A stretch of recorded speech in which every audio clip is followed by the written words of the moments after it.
은혜 위에 은혜를 더하여 주시사 하나님 주시는 것으로 부유해지는 저희들 다 되게 하여 주시옵소서. 예수님의 이름으로 감사 찬양 드리며 기도드렸습니다. 아멘. 오늘 우리가 읽는 본문의 말씀은 너무나 잘 아는 오병이어의 기적이라는 주제로 많은 설교의 주제가 되고 있는 내용을 보았습니다. 오늘 이 본문에서 우리가 특별히 한번 꼭 붙들고 싶은 내용이 있습니다. 그것은 바로 하나님의 모든 사역이 하나님의 축복에 근거하고 있다라는 것이죠. 우리는 하나님의 축복을 갈망하는 마음을 그 어떤 순간에도 버려서는 안 될 것입니다. 대부분 많은 그리스도인들이 신실하게 일하고 또 신실하게 열심히 부지런히 근면함에도 불구하고 그 결과가 신통하지 못할 때가 있습니다. 많이 있습니다. 주의 사역을 감당할 때에도 동일한 그런 모습을 우리는 많이 발견하게 됩니다. 믿음으로 행하기도 하고 또 나름 열심히 기도하기도 하는데도 불구하고 그 결과가 신통치 않다고 한다면 그럼 도대체 어디에 문제가 있는가? 왜 그런 일들을 우리는 방치하면서 시간을 보내고 세월을 낭비하고 있는 것인가? 라는 생각을 반드시 하지 않으면 안 될 것입니다. 왜냐하면 하나님은 열매를 보시는 분이시기 때문입니다. 하나님만 열매를 보실 뿐 아니라 우리 인간들은 대부분 결과물에 대해서 굉장히 관심을 많이 갖고 살아갈 수밖에 없습니다. 왜냐하면 우리 자신이 부유함 가운데 있다라고 말할 수 있는 것이 그다지 많지 않기 때문에 끊임없이 우리 믿음의 사람들은 과연 나의 믿음의 결과는 어떠한가 라는 것을 되새겨보는 거죠.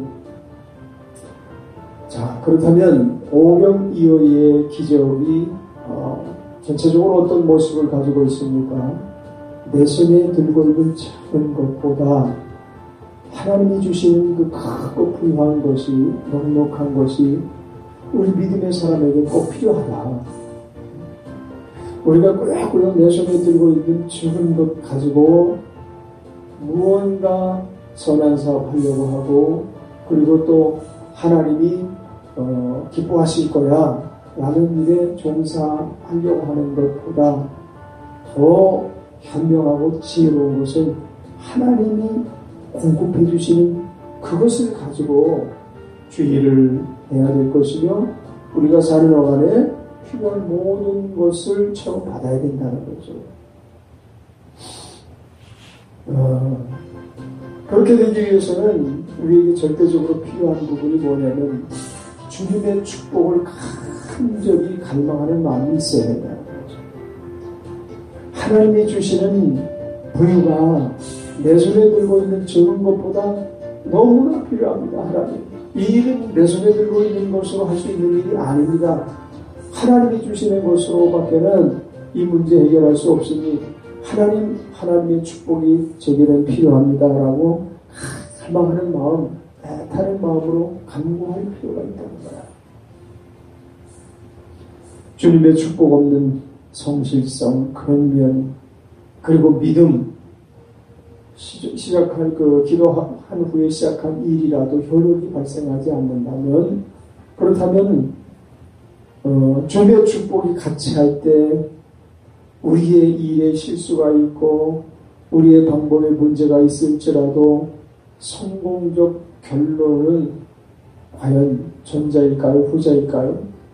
그것은 우리가 믿기로는 근면하고 믿음을 가지고 기도하면서 했는데도 불구하고 결과물 없는 그것에 있기를 어찌 보면 바라는지는 몰라요. 아니 그게 아주 관행이 됐는지 몰라요. 그렇지만은 성공적인 일들의 면면은 바로 주님이 함께 하시는 그 안에서 나타나야 된다는 것이 성경적 결론입니다.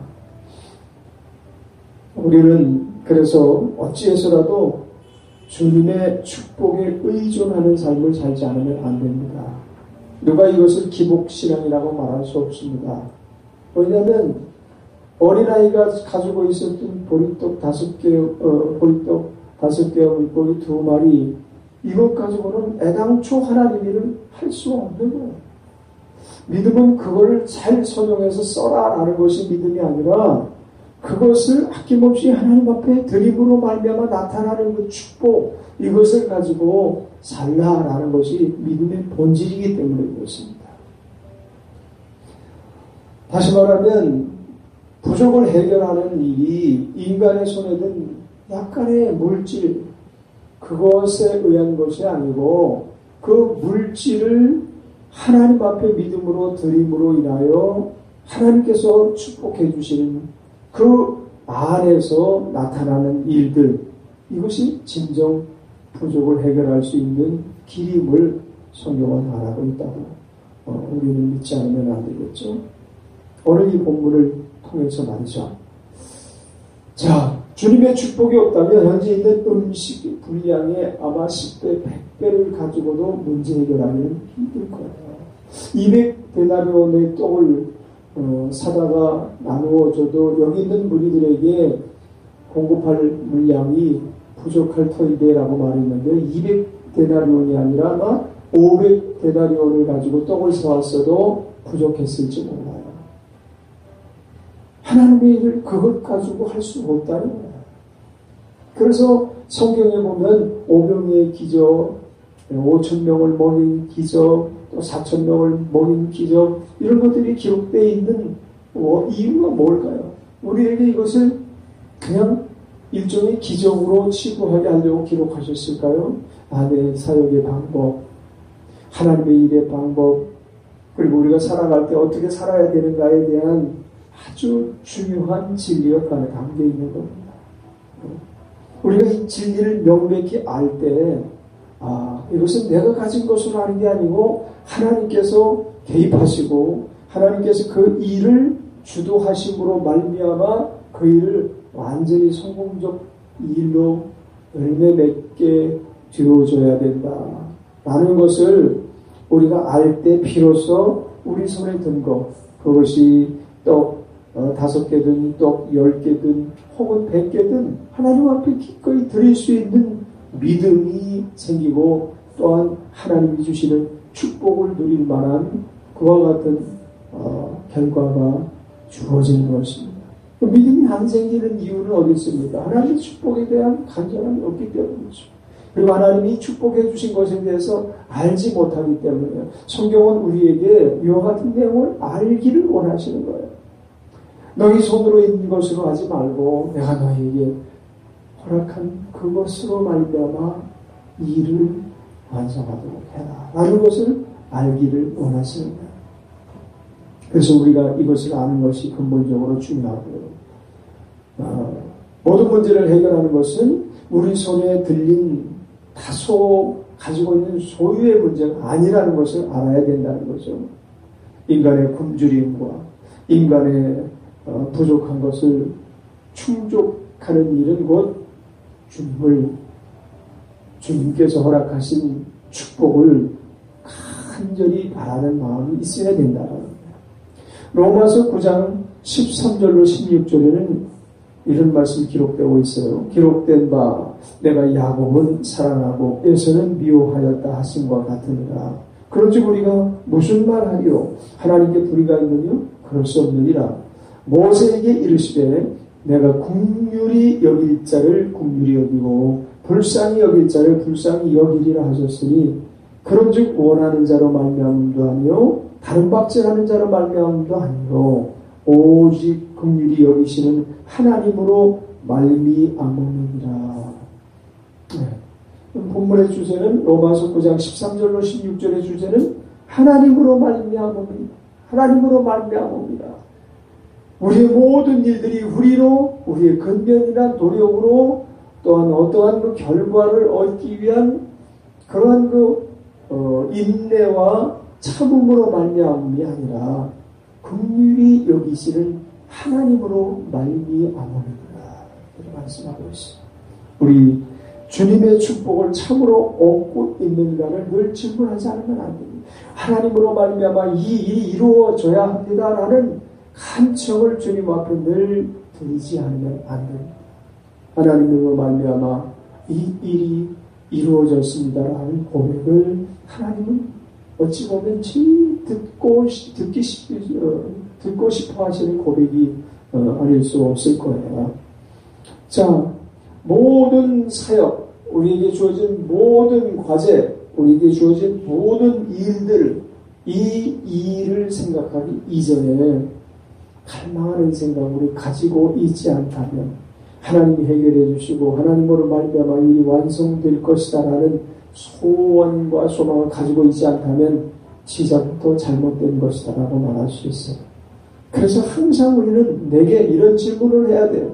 내게 왜 이런 형편이, 내게 왜 이런 어려움이 계속되고 있는가? 내게 왜 이렇게 물질의 고갈이 항상 뒤따르고 있는가? 시간적으로, 건강적으로 문제가 이렇게 발생하고 있는가? 또 사역하는 데 있어서 열매가 부족한가? 내 손에 들린 것이 얼마나 되는가를 늘 측량할 것이 아니라 그 모든 원인이 하나님의 축복이 결여되어 있다. 내 사역 안에 지금 하나님의 축복이 결여되어 있다. 내 사역 안에 하나님의 돌보심이 결여되어 있다. 하나님 이 문제는 오직 하나님이 해결해 주실 수 있습니다. 하나님 주시는 것으로만 이 문제를 해결할 수 있습니다.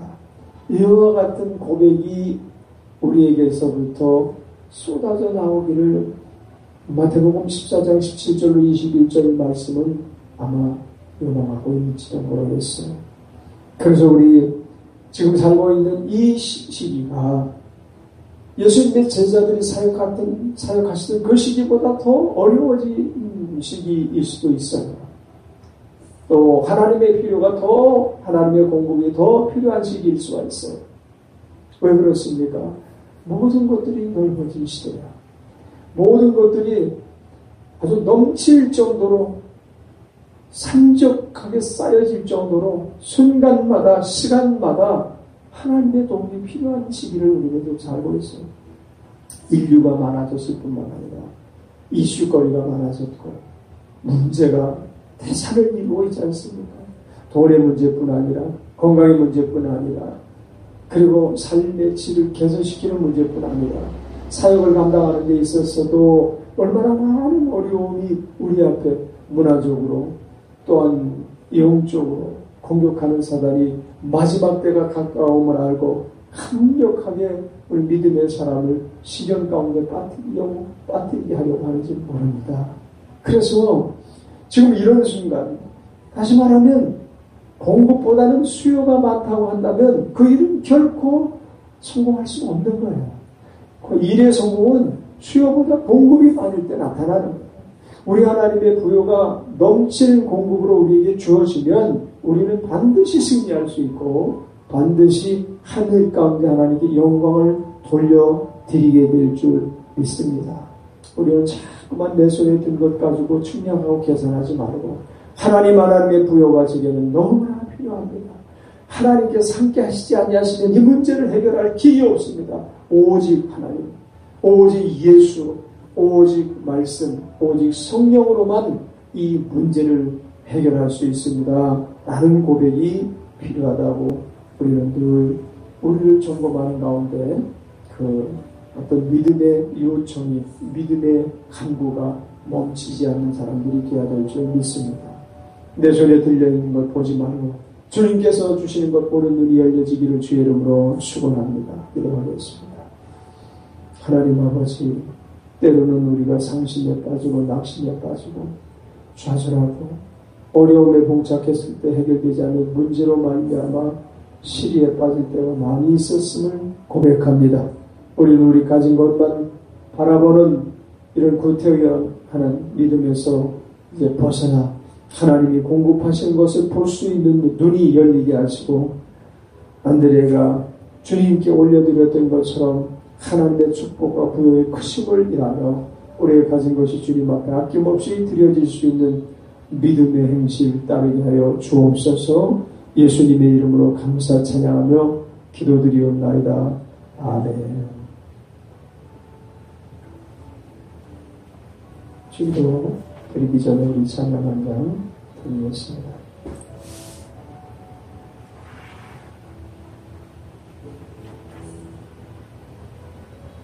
38페이지 복음서가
뜻이 하늘에서 이룬 것 같이 땅에서도 이루어지리라. 오늘날 우리에게 일용할 양식을 주옵시고 우리가 우리에게 죄 지은 자를 사하여 준 것 같이 우리의 죄를 사하여 주옵시고 우리를 시험에 들게 하지 마옵시고 다만 악에서 구하옵소서. 나라와 권세와 영광이 아버지께 영원히 있사옵나이다. 아멘.